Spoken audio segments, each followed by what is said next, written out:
Estamos abriendo el Pase lo que pase con Ernesto Tenenbaum. Me parece, pero una nota bárbara, ¿eh? Sí. Se van a quedar más preocupados. No, yo arranco preocupado, por ahí me tranquiliza. Yo vine con miedo.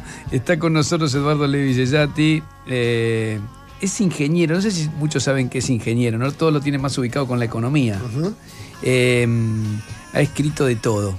No, bueno, pero eso de ensayos a novelas. Pero ha escrito varios libros sobre el tema de cómo influyen las nuevas tecnologías. Es el segundo libro, en realidad, en el tema laboral, en el futuro del trabajo, ¿no? Así es, en el empleo. El último libro, que lo ha escrito con Darío Hutzik, se llama Automatizados, vida y trabajo en tiempos de inteligencia artificial, que lo acaba de publicar Planeta. Bueno, primero, bienvenido. Gracias, Gracias por la invitación. ¿Puedo arrancar? Porque sí, dale. la mañana a leer. Está muy preocupado, Ernesto. No, porque, a ver, yo te voy a decir algo que me pasó esta semana. La entrevistamos con María Carrió. Y Carrió está pensando mucho estos temas. Si por ahí es como es ella, ¿no? Es un cerebro a veces desordenado, apasionado. Y se la pasaba hablando de guarda con la tecnología, nos están volviendo tontos. Las personas que están enganchadas y adictas a TikTok, a YouTube, etcétera, lo que era un gran avance, pierden contenido, pierden lectura, pierden formación, pierden hasta la capacidad de amar muchas veces, cosa que, como pasa con muchas adicciones, generan perjuicios en toda la vida. Y estaba muy preocupada en eso, y cómo las guerras tecnológicas terminando al ser humano en hay una pandemia de estupidez en el mundo en este momento por la gente a la que se vota, etcétera, etcétera. Cierro ese reportaje y ayer me dedico, como sabía que venías, a la mañana a leer un poco tu libro. Y claro, vos ves la inteligencia artificial hacia dónde va, y lo primero que ves en el libro, yo lo leí como, vos decís, puede haber una solución a esto, pero en principio va hacia una pérdida masiva de fuentes de trabajo. Y de fuentes de trabajo, vos decías antes, la primera automatización, se pierden fuentes de trabajo físicas y ahora se van a perder millones de fuentes de trabajo intelectuales. Entonces es como que el trabajo deja de existir en el mundo porque se inventan máquinas o software que lo realiza por los seres humanos. Es una cosa distópica, te da un miedo bárbaro eso. Decime cómo lo ves. Bueno, desde ese lugar tan oscuro te puedo levantar. Porque sí, yo soy menos pesimista que él, ¿eh? No, yo digo lo que leía en el libro. Sí. Me daba miedo el libro. Es cierto que hay un peligro de que si dejas esto a merced de su propia dinámica, generes una sociedad mucho más dual de la que tenés ahora, porque si bien no vas a eliminar todos los trabajos, efectivamente habrá muchos menos trabajos. Entonces, y no vas a poder repartirlos. O sea, la masa salarial no va a dar para que todos trabajemos menos y reduzcamos la jornada, ese tipo de debates de hace 20 años. Pero, por otro lado, te podrías preguntar, ¿por qué tenemos que vivir del trabajo? Por ejemplo, los griegos clásicos o los aristócratas de las novelas victorianas. Ninguno de ellos trabajó en su vida. El grupo de Bloomsbury, al que pertenecía Keynes trabajaba, pero esos escritores, artistas, muchos de ellos eran artistas, vivían de rentas. ¿Qué hay de malo en eso? Es una cuestión cultural. Nosotros menoscabamos al tipo que trabaja sin remuneración, al tipo que trabaja sin dinero lo llamamos un hobbyista, es un hobby, es una cosa que haces de lado, pero eso no tiene por qué ser la realidad. Entonces, al final del día, el primer problema que tenés no es tanto el tema de recontextualizar el trabajo, sino más bien en cómo haces para vivir sin trabajar, cómo redistribuís la riqueza que potencialmente va a generar la tecnología. Es un problema económico. Después tenés el problema cultural, pero primero es un problema económico que podrías resolverlo con algún esquema de redistribución, y creo que es el momento de empezar a pensar cómo vas a redistribuir esa riqueza cuando se produzca sin la inclusión laboral, que era el mecanismo de redistribución natural en las economías capitalistas. O sea, vos imaginás que casi que extremando tu razonamiento, vamos camino a una sociedad, podríamos ir camino a una sociedad casi mesiánica o socialista. O sea, que los seres humanos produzcan tanto a través de las máquinas que no necesitan trabajar, y la riqueza sea tanto que se pueda distribuir y todo el mundo tenga una vida digna sin necesidad de trabajar. Es una especie de utopía, lo Tomás Moro, lo que planteas vos, ¿no? Pero esa resuelta por medio de la tecnología. Sí. Bueno, esa sería una versión de la utopía del ocio, digamos, en donde vos desvinculas tus actividades, que podés llamar trabajo, de la remuneración. O sea, hoy ya existe, lo que pasa es que nosotros culturalmente las escindimos. Si vos cocinás en tu casa, estás haciendo tareas del hogar. Si vos cocinás en un restaurante, estás trabajando de cocinero. Sos músico y te pones a tocar la guitarra, tenés un hobby. Tocas la guitarra en la calle, en un concierto, sos músico profesional. El dinero es lo que hace la diferencia. Pero todos trabajamos, o sea, cuando nosotros tengamos la mayor parte de las actividades automatizadas, igual vamos a hacer cosas. Muchas de las cosas que querríamos hacer y que son actividad, que son vida activa en el sentido de Aristóteles o Hannah Arendt, nosotros las relegamos porque tenemos que hacer todas esas otras cosas para ganarnos el pan. Entonces, si vos pensás, revertís el simbolismo del trabajo y lo pensás como una actividad donde te realizás, que te saquen la necesidad de remuneración, te hace más humano. Ahora, la idea es muy provocativa, suena como que lo que va a pasar es que los 20 tipos que fabrican estas cosas se van a quedar con toda la plata que fabriquen todo eso y va a haber más pobreza. Miles de millones de menesterosos. Pero claro, y va a haber más cosa. pobreza, te da eso. Los primeros que están preocupados por ese escenario distópico son los mismos productores. O sea, ¿por qué te crees que Elon Musk hace años promociona el ingreso universal, siendo supuestamente libertario? Porque él se da cuenta que si vos pones casi toda la riqueza en manos de unos súper ricos que tienen una baja propensión a consumir sus ingresos, y por otro lado tenés un número masivo de trabajadores desempleados o con escasos recursos que no son sujetos de consumo, tenés una depresión económica que quiebra a Musk. Entonces ellos mismos, no solo Elon, en Palo Alto, en Davos, se habla de algunos mecanismos de distribución, de un sobreimpuesto a los ricos, porque se dan cuenta que la sociedad dual, aparte de ser distópica y moralmente objetable, es una depresión económica. Inhibe, de hecho, la investigación y el progreso económico. Ahora, ¿Para qué vas a investigar si no puedes vender? Cuando Elon Musk reproduce a Milei, la primera vez que lo hace, el día que Milei le dice "We need to talk Elon", que le responde así, reproduce un fragmento donde Milei dice exactamente lo contrario. Habla de eliminar los impuestos. Eliminar la justicia social. Dice, la justicia social es lo más injusto que existe porque hay un burócrata arbitrario que le quita a quien produce para darle a quien no produce. Bueno, toda esa teoría. Él reproduce a ese Milei, no cualquier Milei. O sea, si al mismo tiempo estaba recomendando un ingreso universal, no sé si al mismo tiempo, pero hay muchos videos y expresiones de Elon Musk que están registradas y documentadas en donde habla de la necesidad en el futuro, por ahí está hablando de un futuro más remoto, pero la necesidad en el futuro de redistribuir a través de un ingreso universal, y se refiere específicamente a esto, a que si no redistribuís, la rueda de la economía capitalista se para. Y eso es como un avión, no es una recesión, estás hablando de un avión que baja la velocidad y en un momento cae en picada, una depresión económica como en los 30. Entonces, esta gente intuitivamente se da cuenta de eso. Ahora, individualmente preferirían que le bajen los impuestos. Hay una contradicción siempre en el empresario, entre internalizar en el agregado lo que pasa si todos bajamos los impuestos y nadie paga impuestos, y lo que me conviene a mí en el momento en que estoy hablando. Entonces yo creo que pasa más por esa contradicción, pero como es tan grande Musk, y como si juntás 20 Musk tenés una proporción importante de un sector que está creciendo muchísimo, ahí habla como si estuviera agregando el sector y se da cuenta que de alguna forma tenés que sostener el consumo. O sea que esa contradicción la tenemos que resolver de alguna forma, ¿sí? Y creo que este es el momento para discutir esos temas, más allá de que la moda en Argentina acá está yendo en dirección contraria. Hacia el otro lado, pero completamente hacia el otro lado. Bueno, para eso sirven los debates y la discusión y la documentación, para eso escribimos el libro. A propósito del libro, el tema de inteligencia artificial, que para mucha gente sigue siendo algo lejano y sin embargo empieza a instalarse fuertemente en casi todas las actividades. Este miedo que le generó, o preocupación que genera algunas cosas de tu libro, de decir, che, vienen cambios que son inevitables. ¿Cómo se hace para que uno pueda adaptarse a esos cambios? Porque en el fondo el tema es eso. ¿Qué haces con la inteligencia artificial? Porque es como, no te puedes enojar con la inteligencia artificial, es como enojarse porque llueve. Agarrar un paraguas, mojate, pero no te enojes con la lluvia. No, y te diría es incluso más delicado, porque hay mucha gente que pretende condicionarla, regularla, pausarla. Y yo creo que eso, en un mundo multipolar, es bien difícil de hacer, por un problema de arbitraje. O sea, vos regulás en Estados Unidos y aparece China y dice vengan para acá, claro. O aparece Milei y dice vengan para la Argentina, que no los regulamos. Entonces es muy difícil coordinar acciones. De la misma forma que era difícil, fue hasta hace poco difícil coordinar acciones contra los paraísos fiscales, porque vos apretabas tributariamente en un lugar y se iban a otro donde te ofrecían mejores condiciones. Entonces, es bien difícil frenarla, más allá de que sí hay que intentar regularla y condicionarla, sobre todo por los temores a la desinformación, el hackeo, la ciberseguridad. Hay muchos efectos potencialmente peligrosos del avance tecnológico. Pero como no lo puedes mitigar, Viste que en el cambio climático se habla de mitigar y adaptarse. El cambio climático lo tenés que mitigar porque si no tenés un serio problema.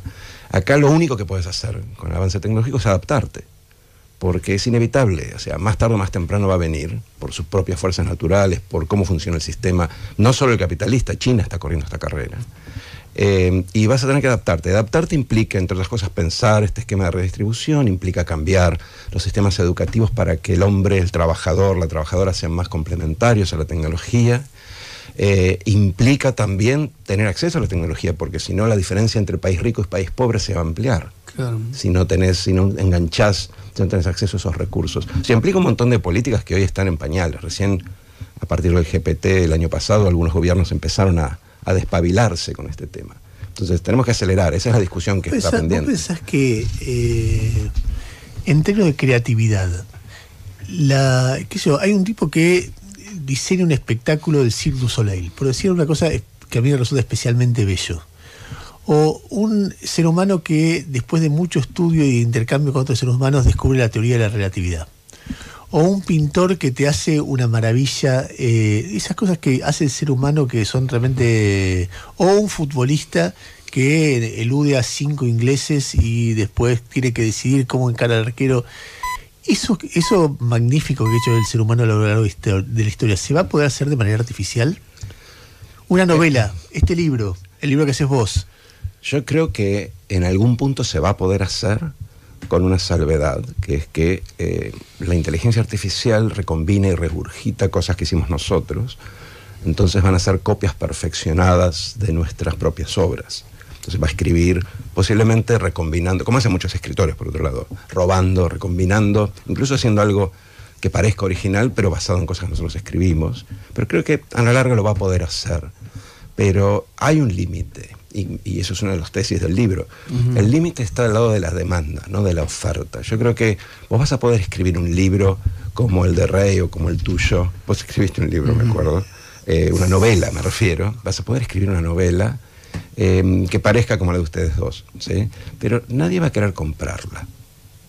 Porque de la misma forma en que vos preferís comprar el original de un pintor menor que una copia perfecta de la Gioconda, de la misma forma vas a querer un recital donde esté tocando la música, banda en vivo, claro. La banda en vivo. Vas a querer una película que esté actuada por actores y no por imágenes basadas en la semblanza de los actores. Vas a querer escuchar música imperfecta, un jam con gente tocando y pifiándole. ¿Me explico? O sea, el aura de la acción humana de la que hablaba Benjamin, eso te va a proteger un poco. Cuando va ascendiendo Milei empieza a hablar de muchos libros.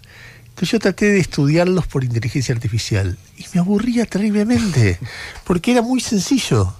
Después cuando iba al libro de verdad, era un libro complicado, escrito en alemán, traducido al castellano. Entonces ponerse a leer el libro de verdad te generaba un desafío intelectual y un crecimiento personal que la síntesis que te daba la inteligencia artificial era una síntesis de solapa. Entonces yo fui aprendiendo a darle consignas.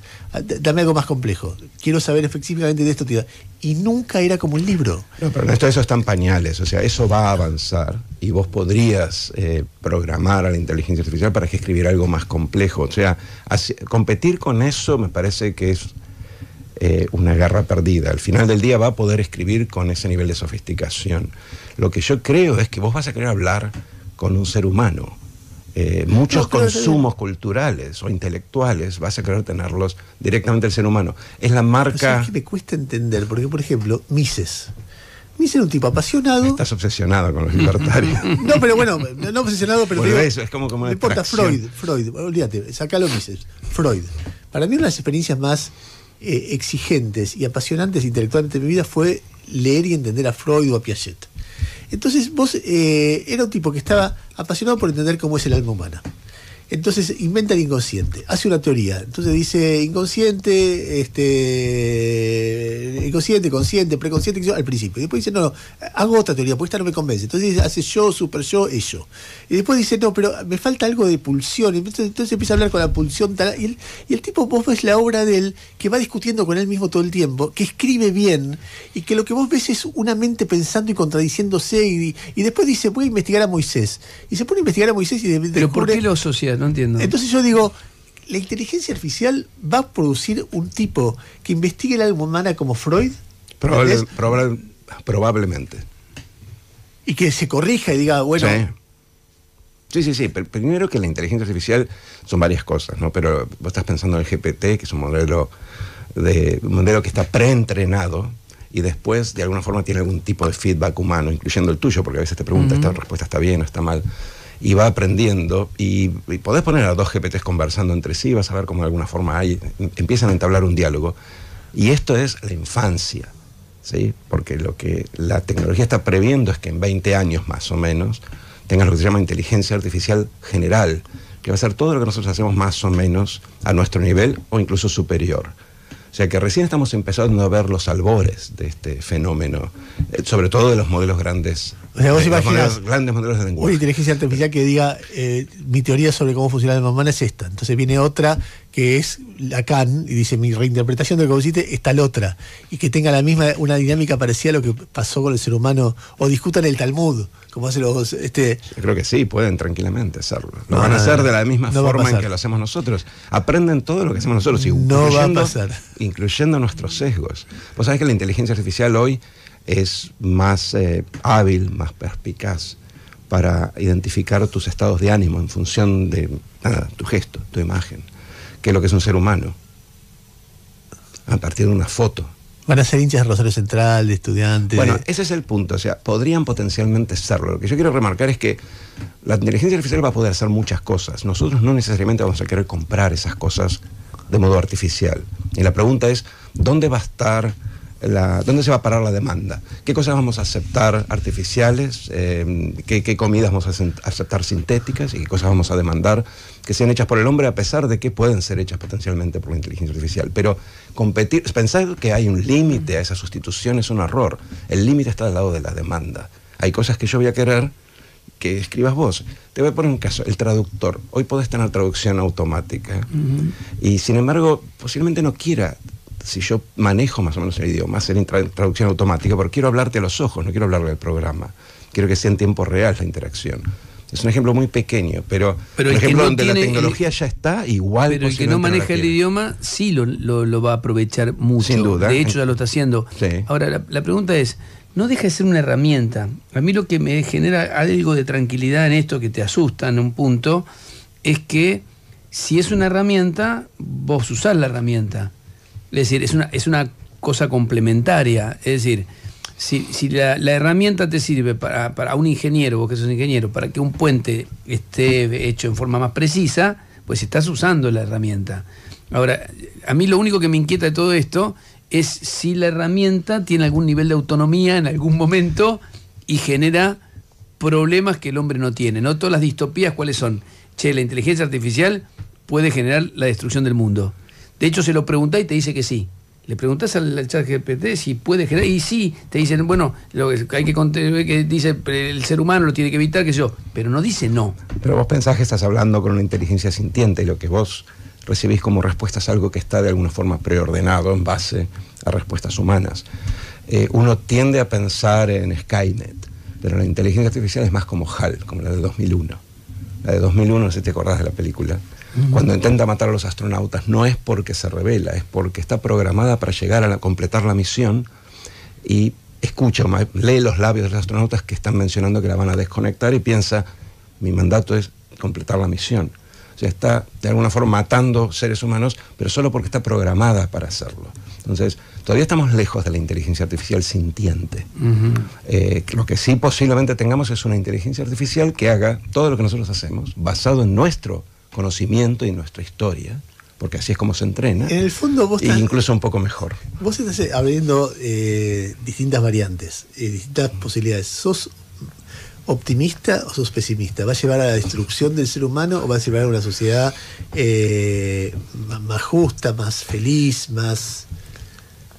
Soy optimista de la voluntad, como diría Gramsci, pero como judío agnóstico en general tiendo a ser pesimista, pero... O sea, va a haber la inteligencia artificial transformándose en ejército de grandes potencias que se destruyan entre ellos dos y terminan destruyéndonos a todos. No, pero posiblemente el escenario del laissez-faire en donde vos dejas que la inteligencia, que la tecnología avance y puede derivarse a cualquier cosa, claro. La dinámica de mercado genera... mucha dualidad, va a generar mucha dualidad entre países y entre niveles socioeconómicos, sino es gestionada por la política. Es que pensaba en la bomba atómica, que cuando se descubrió la bomba atómica, mucha gente pensó durante mucho tiempo que eso terminaba con el ser humano, porque alguien en algún momento se iba a zarpar, iba a tirar, después de Hiroshima y Nagasaki, bombas atómicas en la Guerra Fría. Varias veces estuvimos ahí nomás de eso.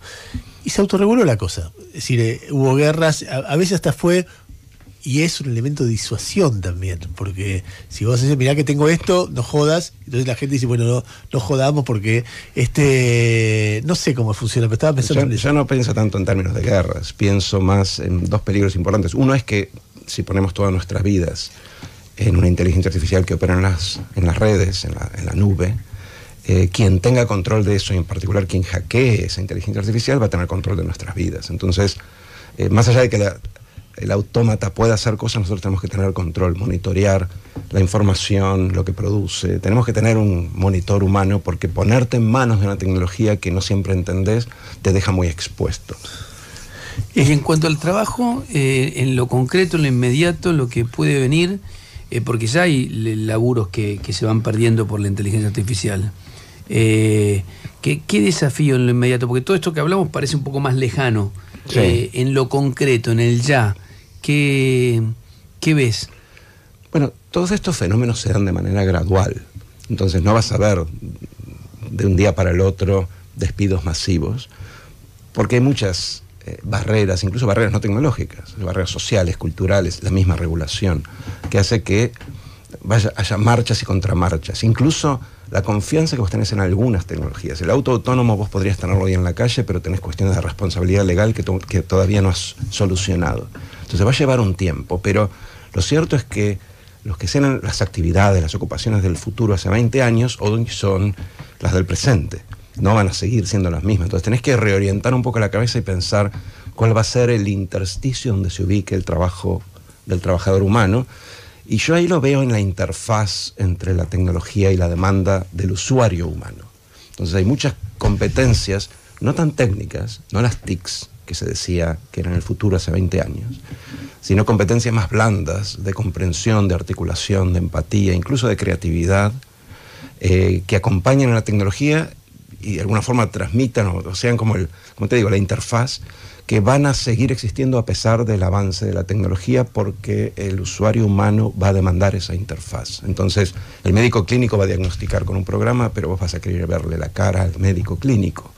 Entonces va a seguir existiendo con diferente composición de tareas. Y eso te da alguna orientación de, no para nosotros que estamos hechos, pero para nuestros hijos, de hacia dónde deberías encarar tus estudios, sin quedarte mucho en una carrera, porque creo el nivel que de rotación es muy en alto. un momento era ser programador, todavía se habla de eso, ¿no? Porque hoy hay trabajo para el programador, sí, pero ya ha pasado sus mejores días, y eventualmente será un trabajador blue collar, de ingresos medios, y eventualmente será desplazado. En India ya están, muchos de esos programadores entrenan programas que programan y después los reemplazan. No sé si vos querés seguir hablando del libro o pasamos a la Argentina. No, vamos. Porque Eduardo, ustedes saben, es un economista muy destacado. A ver, quiero hacer otra pregunta que le hago a mucha gente.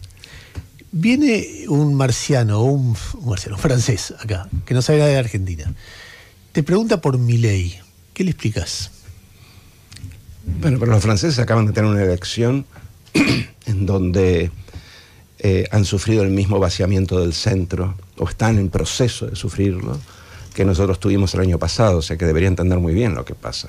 Las demandas sociales cambian, se mueven hacia los extremos, el centro no se ha reciclado lo suficiente, entonces hay mucha decepción. Sumale, en el caso argentino, que la clase política ha tenido una suerte de disonancia cognitiva, no ha escuchado, está como es muy endogámica y está más preocupada en renovar que en atender las demandas sociales. Y bueno, aparece gente, puede aparecer por izquierda, puede aparecer por derecha, tienen cierta connotación populista que trata de decirle a la gente, yo te puedo resolver el problema con 2 o 3 pasos. Pero no sucede solo en Argentina, nosotros lo vemos muy de cerca, pero es un fenómeno que ves en otros países, lo vas a ver en el caso de Trump. Yo creo que menos éxito en el caso de Vox, pero en el norte europeo aparecen estos movimientos, que decir, ¿dónde aparecen? En algunos casos será la inmigración, países muy homogéneos que son choqueados por la inmigración de otro color, entonces se vuelven más xenófobos. En el caso argentino es que hace 12 años que no crecemos y hemos probado cosas y hemos hablado y hablado y hablado y seguimos sin crecer y cada vez peor. Entonces, eso genera respuestas imprevisibles y yo veo la aparición de Milei como personaje y como referente como una de esas respuestas. Después, la política lo abraza y lo orienta y de alguna forma por ahí se lo come, pero la aparición del fenómeno tiene que ver más con la cuestión de demanda y la insatisfacción con la oferta política que tenemos nosotros. Lo plantearía más en términos generales, para que lo entienda el francés. Perfecto. Y vos explicás por qué una sociedad elige a Milei. ¿Cuál es la causa? ¿Vos creés de alguna manera que esa sociedad está llevada por su preocupación, su angustia, su incertidumbre, si querés, su frustración ante otras opciones? ¿Está eligiendo bien cuando elige a Milei o está yendo de camino a otra frustración? Es muy difícil saberlo, porque antes eligió otra cosa y no le fue bien. Entonces le tenés que dar un poquito más de tiempo. Te aclaro que yo no voté por Milei, pero tampoco me queda muy claro cuál es la opción afuera. ¿Sí? Entonces, me parece que hoy no hay argumentos. Un libertario te diría, antes votaron otras cosas y estamos acá. ¿Sí? No hace tanto tiempo que tenías otro gobierno y nos llevó a esta posición que no es enteramente resultado del gobierno de Milei, sino es un poco la consecuencia, el corolario de años de políticas fallidas. Entonces es muy difícil hacer la contraargumentación. Yo soy un tipo de centro, ¿sí? Y en el centro ahí no hay propuestas, tenés que reconstruir ese centro. Vos no podés discutirle al gobierno sin tener a pura crítica. Tenés que tener una propuesta nueva, una propuesta que la gente compre. Así es como se juega el partido. Si vos no tenés nada más que críticas, porque no te gusta estéticamente, ideológicamente, es totalmente legítimo, pero eso no te abre un espacio político, no te genera votos, no te genera adhesiones.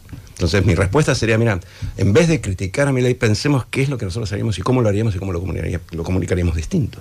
¿Por qué crees que no está pasando? ¿Por qué no se da esa discusión, ¿no? Porque en principio es verdad, ¿no? Uno escucha la crítica o la adhesión, ¿no? Incluso ahora en el PRO se está dando en este momento esa discusión entre la propuesta de adhesión del sector de Patricia Bullrich y ahora en esta semana Macri tratando de diferenciarse un poco. Pero le pasa a las otras fuerzas políticas también, ¿no?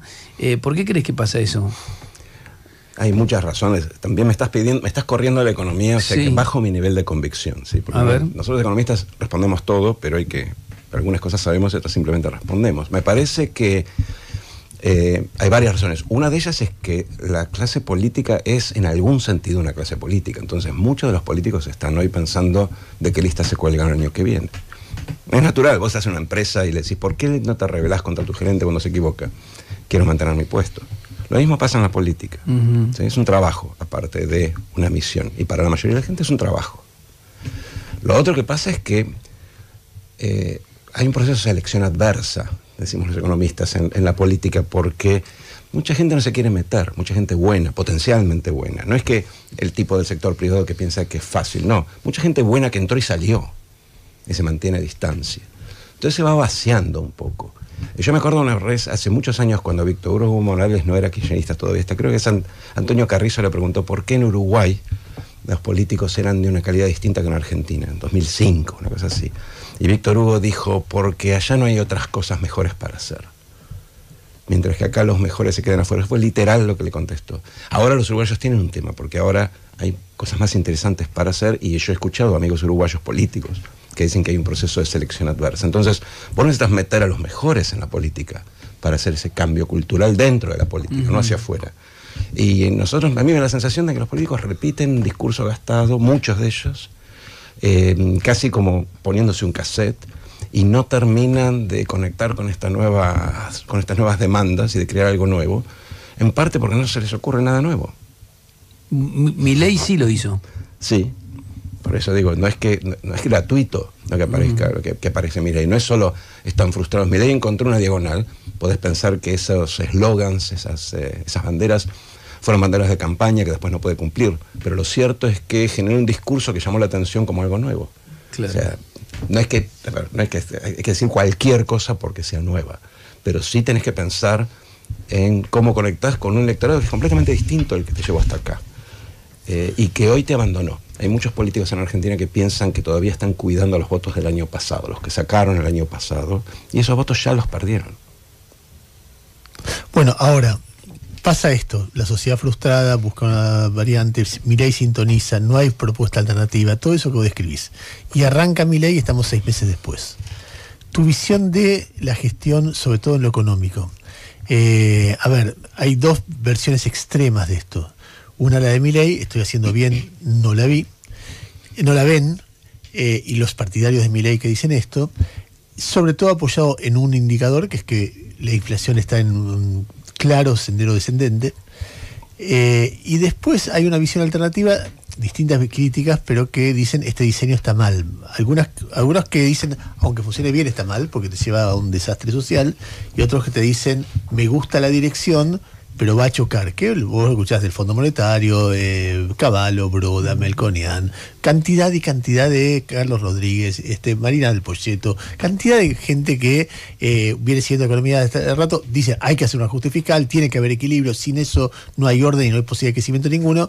Estoy de acuerdo con lo que hizo al principio o no, pero el diseño está mal. ¿Qué pensás vos? Yo, después de haber perdido no una, sino 2 campañas el año pasado me llamé a silencio. Creo que eso es mi mayor contribución al gobierno. Pero sí creo que vale la pena hacer esta analogía, porque pasa siempre en Argentina. Yo estuve en el Banco Central en el 2002. Asumí como economista jefe en enero del 2002. Teníamos un tsunami que se venía encima. Estaba Prat-Gay, ¿no? No, Mario Blecher. Ah, Mario Blecher fue el primero, no, claro. Prat-Gay fue en el 2003. Nosotros entramos y venía un tsunami y pusimos en enero y febrero medidas que eran de emergencia, medidas brutales. Las retenciones, emitimos títulos del Banco Central porque el Tesoro estaba en default, no podíamos usar esos títulos. Frizamos las tarifas porque estaban todas dolarizadas, no podíamos subir las 400%, y así, varias cosas. Eran medidas para 3 meses, para 6 meses. A fin de año teníamos inflación del 3% anual. Teníamos superávit gemelos y el país estaba creciendo. Era el momento de meter los cambios. Nunca metiste los cambios. El kirchnerismo eran esas 5 medidas que nosotros metimos desesperados en enero porque se nos caía la casa. Nunca metiste los cambios. Entonces, algo de eso está pasando ahora. Vos asumiste en diciembre, el gobierno asumió en diciembre, la situación era bastante frágil. No te digo que estabas en hiperinflación, pero estabas al borde del precipicio. Y pusiste el freno de mano, licuaste salarios y jubilaciones, todas cosas feas que alguna gente con mucha razón critica. Ok, eran medidas brutales, ¿sí? A los 3 meses tenías que meter el cambio. Y todavía no metiste el cambio. Esas medidas te llevan 3 meses, 6 meses, pero no te sacan de la recesión, no solucionan el problema externo de que necesitas un tipo de cambio alto para acumular reservas, pero un tipo de cambio bajo para que no suba la inflación. Eran medidas que te daban aire, 3 meses, 6 meses para pensar los cambios. Hoy es el momento de meter los cambios, un poco tarde te diría, pero de todas formas es el momento de meter los cambios. Si no, vas a tener un episodio que no va a estar en alguna medida tan distinto de lo que tuviste en el 18-19. O sea, 18-19, la época que Macri, ¿aún con cepo? Bueno, el cepo obviamente le habría ayudado mucho a Macri, si lo hubiera metido en el 18, donde muchos creíamos que tenía que meterlo, o no lo hubiera soltado tan anticipadamente. Lo habría ayudado, sin duda. No, la forma de evolución y de derrape no va a ser exactamente la misma, pero el problema es similar.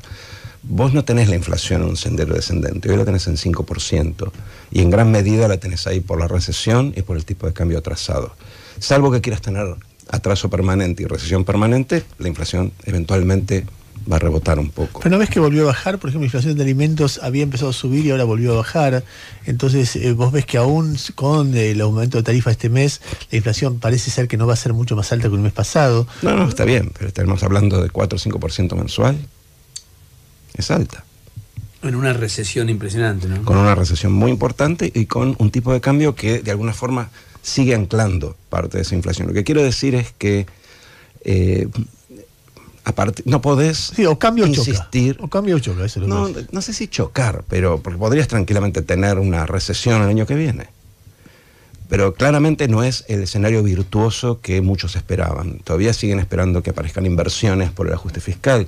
En el año 2016, ese era un poco el argumento de Cambiemos a principios de año. A mediados de año... La lluvia de inversiones. Claro, a mediados de año sin inversiones empezaste a tocar del lado del consumo con la ley de reparación histórica, la ley de emergencia social, porque tenías que levantar la economía. de alguna forma ese patrón de yo justo y espero que el sector privado aparezca espontáneamente se está repitiendo ahora, y mi impresión es que muy probablemente pasa lo mismo que pasó antes. ¿Sabes qué me...? Dale. No, yo simplemente, última pregunta para conectar el libro con la actualidad. Argentina tiene un problemón con el tema del trabajo, sigue teniendo una cantidad de gente en la informalidad impresionante, economía gran parte en negro, hay riesgos. La vez pasada el presidente de Paraguay dijo el modelo de Milei es imitar lo que estamos haciendo en Paraguay, y vos ves que el 70% de los paraguayos están en la informalidad. Aquí tenemos menos gente en la informalidad, pero digo, ¿cómo ves hacia futuro? Lo engancho con el libro porque la inteligencia artificial ya está en marcha, entonces vos decís, che, ¿esto va a ser mejor? ¿Va a haber menos gente en la informalidad? ¿Va a haber gente que va a mejorar su calidad de trabajo? ¿Los derechos laborales van a ser... ¿Esto mejora? No Mira, sé. nosotros nos debemos una reforma laboral, pero una reforma laboral que esté pensada por gente, que no sea exclusivamente gente que trabaja con grandes empresas en blanco, ¿sí? La mayoría de los funcionarios y los que participan en ese debate son abogados de grandes empresas, abogados de los sindicatos, abogados y expertos que representan el 30% de la fuerza laboral privada. La fuerza laboral privada, solo un 30%, un tercio, un poco menos, tiene empleo en blanco. Y nosotros legislamos y pensamos en la reforma laboral en función de ese 30% y decimos, queremos sumar más gente, pero no creamos empleos en blanco.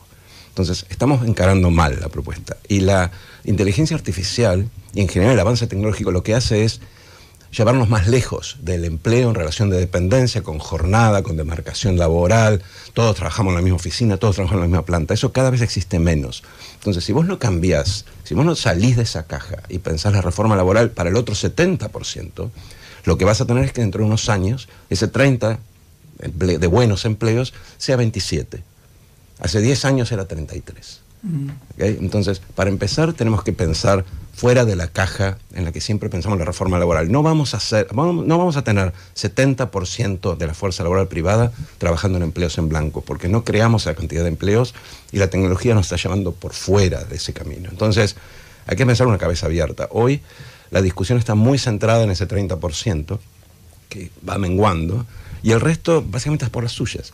No solo los empleados en negro, que están en empresas micro, que hay que formalizar antes de pedirle a las empresas que blanqueen el trabajo, hay que blanquear las empresas, sino también un montón de independientes o de trabajadores con múltiples trabajos. Los miro ustedes dos, por ejemplo. O sea, trabajadores que hoy tienen modalidades mucho más flexibles que lo que es la jornada laboral, las 8 horas, el aguinaldo y 20 años. En nuestra profesión le pasa a todos casi. Claro, entonces hay que pensar fuera de esa caja. Si no, muy probablemente tengamos cada vez ese 30% sea 27% y el nivel de precarización se mantenga o aumente. No sé, iba a decir algo y me olvidé. Iba a contar solamente una anécdota. Ayer me estuve tomando un café con un pequeño empresario. Un tipo que hace 10 años que está peleando por instalar una marca y un producto. Y viene peleándola. En un país difícil, es difícil instalar algo nuevo y qué sé yo, pero le viene siendo bien. Gana algo guita, vive con eso y tiene 6 o 7 empleados. Estaba desesperado.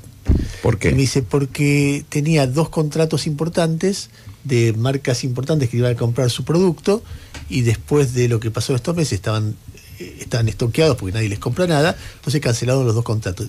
Me dice, era algo que yo estaba esperando para dar un salto y contratar más gente y verme realizado. Un tipo que tiene de qué vivir.